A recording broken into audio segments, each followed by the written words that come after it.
Okay, so tell me about yourself.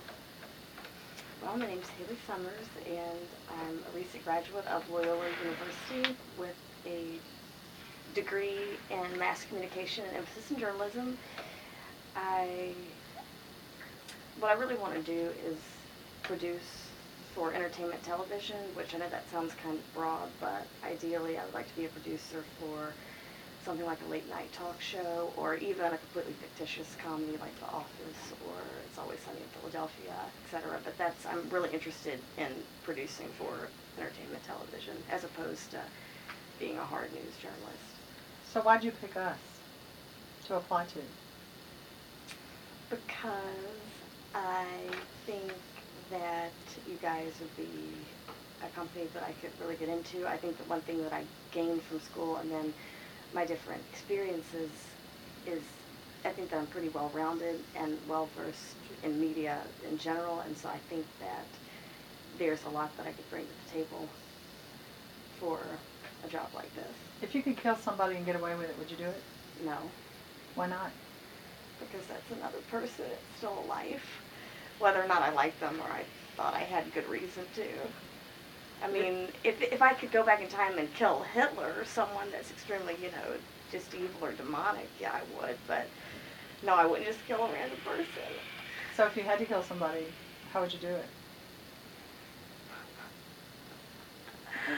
I would, if I absolutely had to. I mean, I guess it'd be easiest to shoot someone. Not that I'm for or against guns, but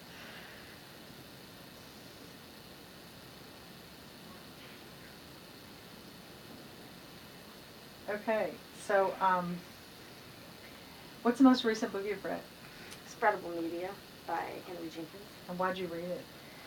Because it is a very good book. It's got a good take on, he talks a lot about, just the world that we live in and how, the world that used to be more of a sender-receiver world that was controlled by senders. But with social media and then just with technology and primarily social media, but also other platforms, we really have become a more, a society where receivers and consumers have the ability to control what they're consuming and what's being put out there, as opposed to just producers who are trying to turn a profit. What's the single most important thing you learned in college? Plans change. Keep moving though, you get through it. Things change. If you had to tell an incoming freshman one word of advice, what would you tell them? Keep your head on straight. I mean, I understand that's kind of, that's very vague, but just keep moving. And if you slip up, it's okay, but do your best to not slip up the first time because it's hard to try to climb back up that ladder. So you want to work in entertainment television. What do you think is the best show on TV today? Show, do you mean, like I said, fictitious comedy or talk show? Or either. Either. Best show on television today. Goodness, that's tough. I think the best new show is Nashville, which isn't a show that I thought that I would like at all because I'm not really into country music, but the acting and the pacing is really, really good. It's phenomenal just the way they put it together. And it's entertaining and it's not too much one way. And even the music, there's not too much pop country. There's even solid music and it's just a very well-rounded show. And I can understand why it got nominated for Emmys so fast. What do you think is the worst show on TV? Goodness, let me think. There's a lot of bad TV. I'm trying to think of shows that are still going on. The worst show on TV. Shoot. I think SNL's gone downhill a lot, and I used to love it, and I hate to say that, but I think it's bad. I think parts of it are still good, but I think it's gone downhill compared to where it was 10 years ago. What newspapers do you read on a regular basis? The New York Times. What columnists or writers you especially like in the Times?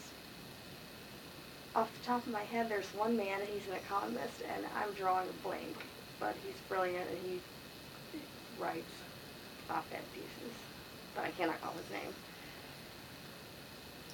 So, if there are 100 resumes on my desk, why should yours stand out from the rest?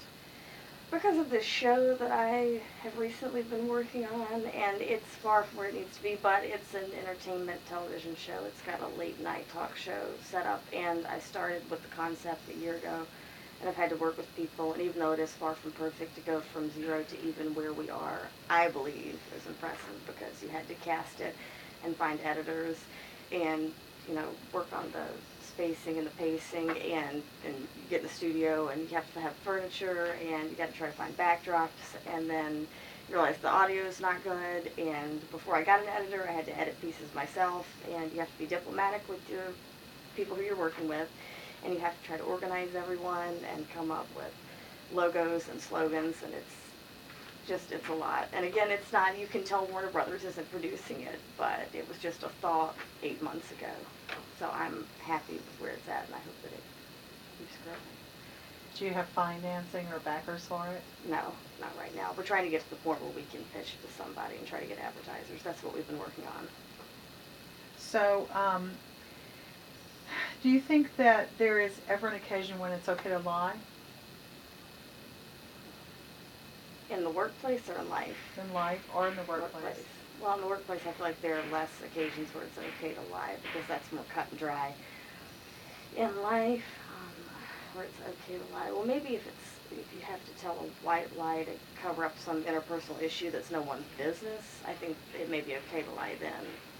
In life, I don't think you should be lying to your boss about not coming into work, though, or anything to that effect. What's the best advice anybody's ever given you? Keep moving. And who told you that? My dad. And he's not really that way just on paper. He doesn't really say that kind of stuff. Usually I think he just has come more from school of hard knocks, but he was particularly encouraging in this one instance, and it was nice. So, I noticed that you went to Loyola, and then you transferred to another school and transferred back to Loyola. Yes. Without digging into any really personal business, do you think that in the long run you made a good decision? Absolutely.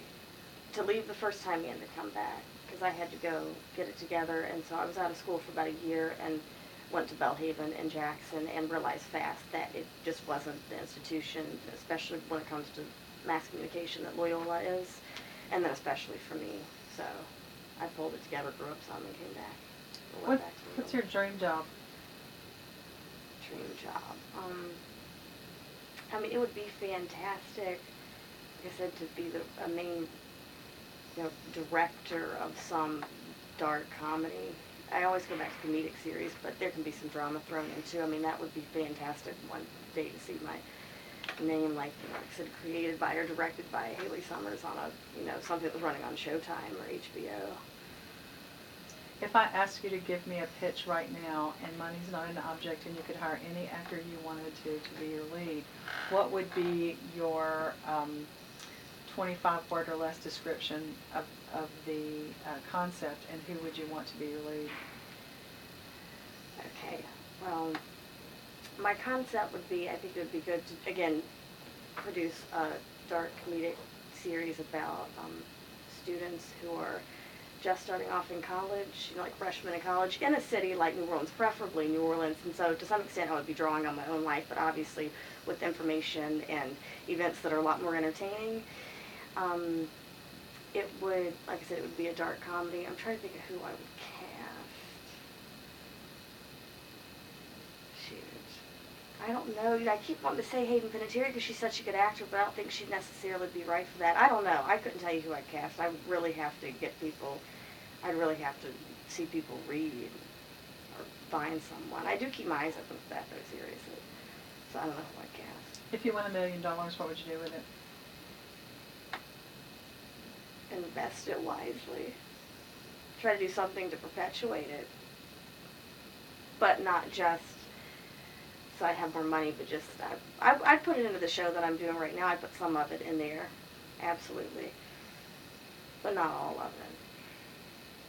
Because I want to get it set up where I could, do what I want to do, but keep working towards the end goal without blowing it all, obviously, on some trivial thing, and without putting it all into something that may not go where I want it to. So I would definitely invest some of it. That was my initial answer.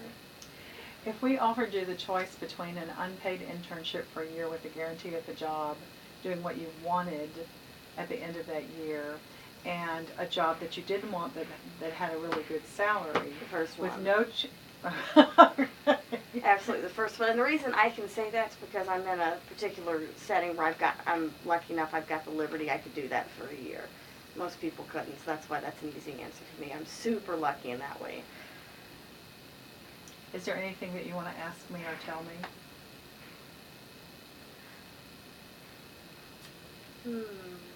What do you like most about the company? I like the fact that people have the ability to bring ideas to the table, and that everybody is heard, and that we don't institute a hierarchy that says that just because you're the janitor or you're the secretary that you can't come up with the next big idea. Awesome. That's fantastic. That's good. Okay, anything else? No, that's all. Okay. Okay. What was the